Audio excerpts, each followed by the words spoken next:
Hi everyone, welcome back to my channel. It's been a little while. It's been a pretty busy year working as a new grad nurse. I've officially, surpassed my 1-year mark, and it's been a bit of a wild ride. I know that teachers will warn you saying, oh, it's going to be tough your first year, but until you really go through it, you don't realize how challenging it is.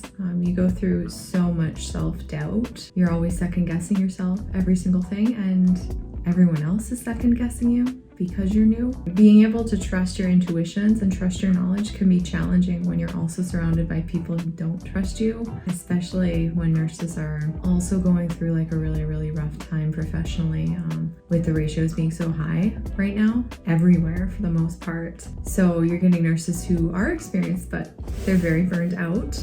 They're not able to necessarily support new grads as much as they used to when they're dealing with their own burnout and their own high patient loads.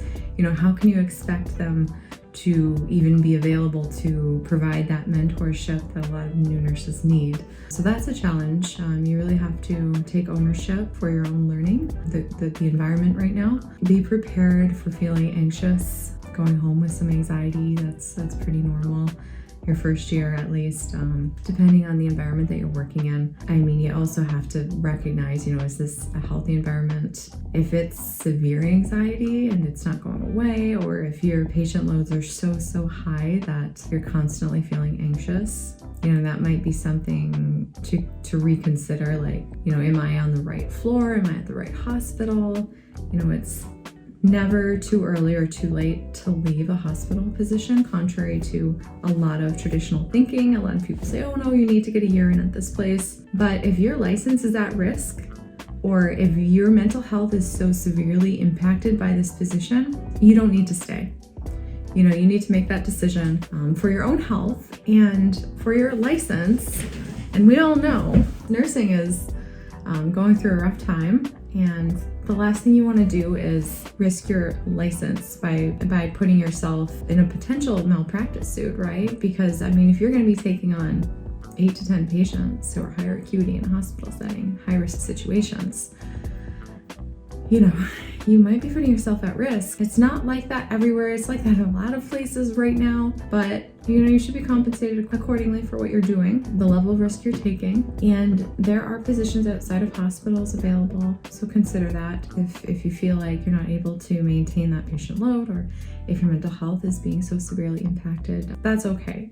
It's okay to leave a position if you're experiencing that. It is normal to experience a certain level of anxiety and stress though your first year. It's just like that, I think, in almost every profession in the medical field. You're just going to go through this initial feeling like, I don't know anything, this imposter syndrome.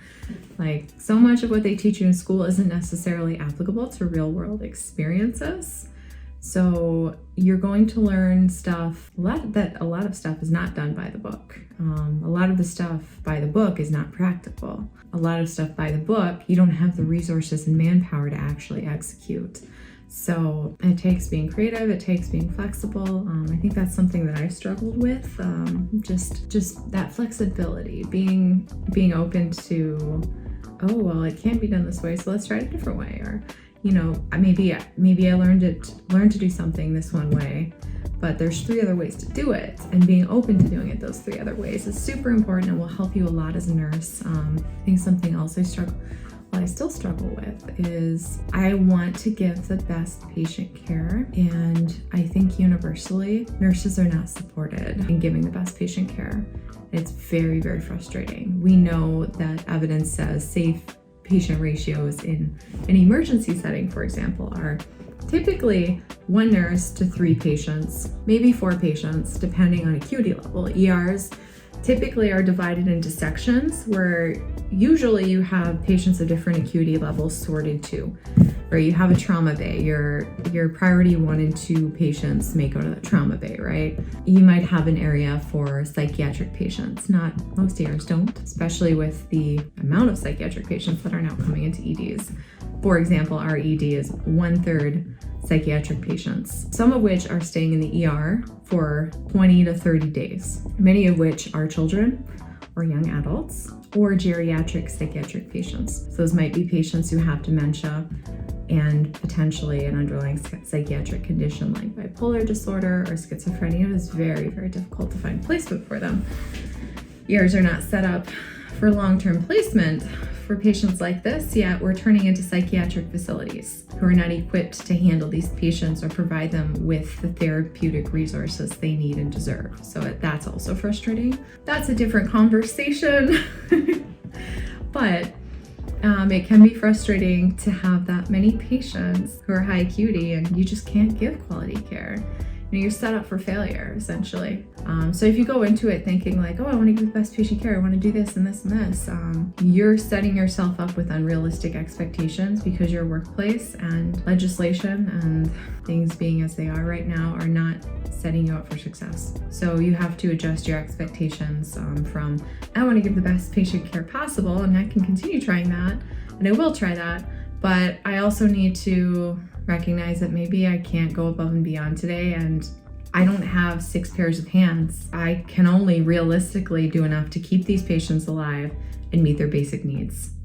And that's a really frustrating realization to come to. It's just, you hate to be in that position. It's not fair to patients, it's not fair to nurses, especially when we went to school and we learned about, how do I meet my patient's psychosocial needs? Let me write this 25-page care plan.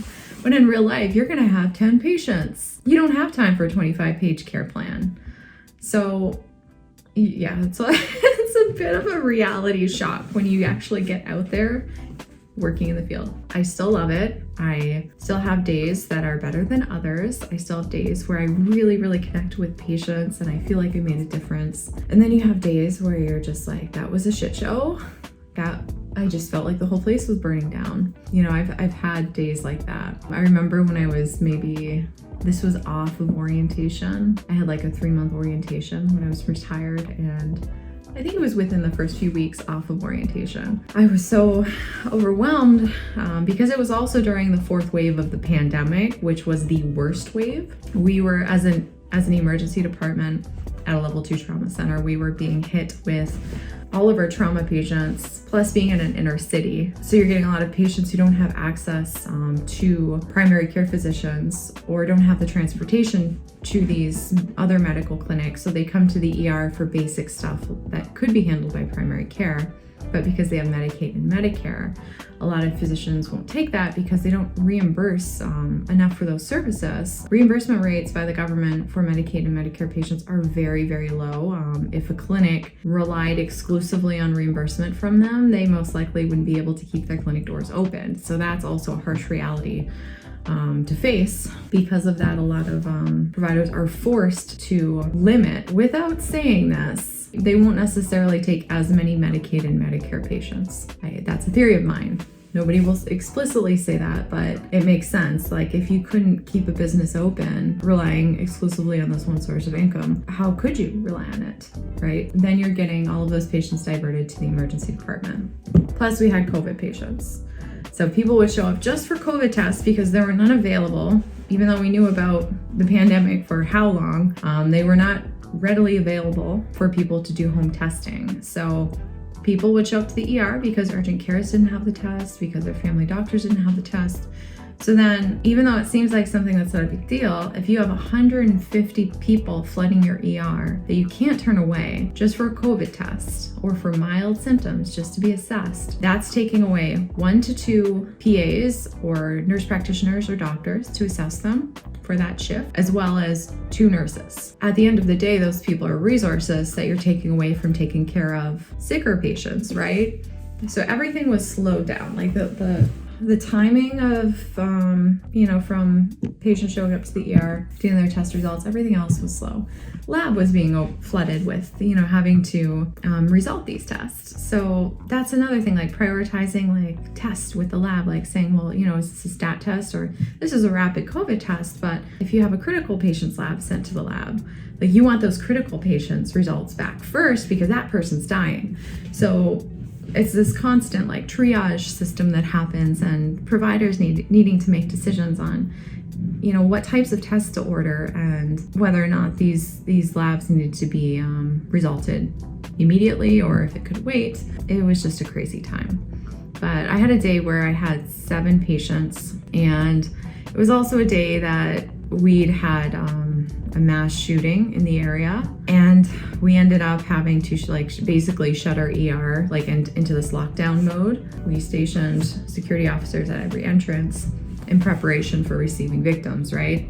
We also had to decide quickly, what are we going to do with all the patients in our ER? What if we end up getting 20 to 30 patients? So we had to quickly to decide, you know, who could we send up to the floors, who was stable enough to send to the floors, who did we really need to keep in the ER for like critical care measures.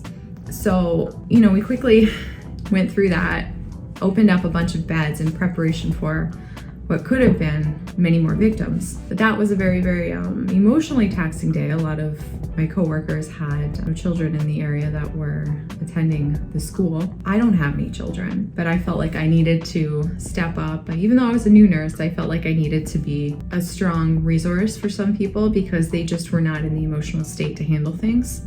Even though they were experienced nurses, due to it being so personal, they were struggling. So I feel like every role that day had significance, and I may have just been a new nurse, but I did help to facilitate things, movement of patients out of the ER to the floors, so that we could make room. Later on that day, you know, things resumed. You move on really, really quick because it's an ER. You don't really have a chance to process things. There is no they always say, oh, was there a post-conference to talk about things or how traumatic this was? No, there's no time for a post-conference. We don't get to talk about our trauma. We just move on and take the next patient, right? So that happened, and I was, I think, an hour or 2 hours staying late after my shift because it was so busy and we just didn't have enough nurses for night shift. And I had a patient who was quickly becoming septic. I didn't have the resources to help me. I remember feeling so frustrated. You know, I needed to get an IV started on this patient. Myself and 2 other nurses who had been critical care nurses couldn't even get the IV. So we needed somebody with an ultrasound to start the IV, but just the way things were set up, it wasn't really, like a lot of ERs will train their nurses to use ultrasound. Like every nurse in the ER will know how to use it. This place wouldn't do that. So you had to rely on an internal team, like a vascular access team, to start the IVs, but then they're overloaded with servicing the entire hospital. We don't have a vascular access team exclusively for the ER. If you're really in a pinch, you could ask a physician, but the physicians were very busy and also understaffed themselves. So it just was very frustrating because I felt like this patient should have been helped sooner, but again, I didn't have the resources or system that supported me and my patient's success. You know what I mean? So yes, there's going to be a lot that happens. You're not alone. Lean on your peers, lean on other new grad nurses. I felt like my best support system were actually other new grad nurses. So I stayed in contact with a lot of people I went to school with, and that was really helpful.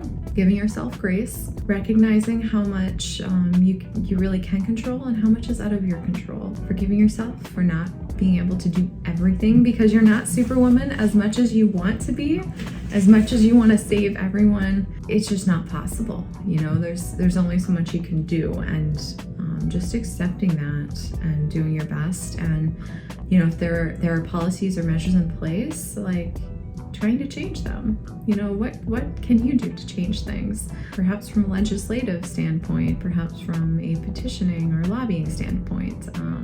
Notice that nurses have become more and more involved in politics and political action, and that's a super important area to be in, especially regarding current laws that govern safe nurse-patient ratios. California is one of the few places that actually has a law that states safe patient ratios that are evidence-based. Because of that, it's one of the best places for nurses to work.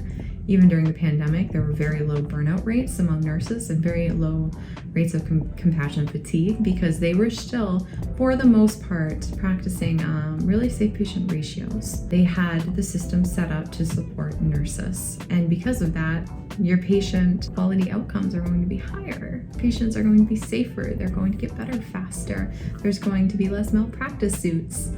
There are going to be less medication errors. There are going to be less errors in general when you support safe nurse-patient ratios. So that's something I'm very, very passionate about, and I think something that I'll continue advocating for throughout my career. So fingers crossed. If you have any questions about what it's been like as a new grad nurse, or if there's anything you want to share about your experience, I would love to hear it below. I think that we need to share these things more, and we need to come together as a community, especially as new nurses. This is such an interesting time to start nursing, so I'd like to hear. Thank you for taking the time to watch today, and I hope you have a wonderful, wonderful week.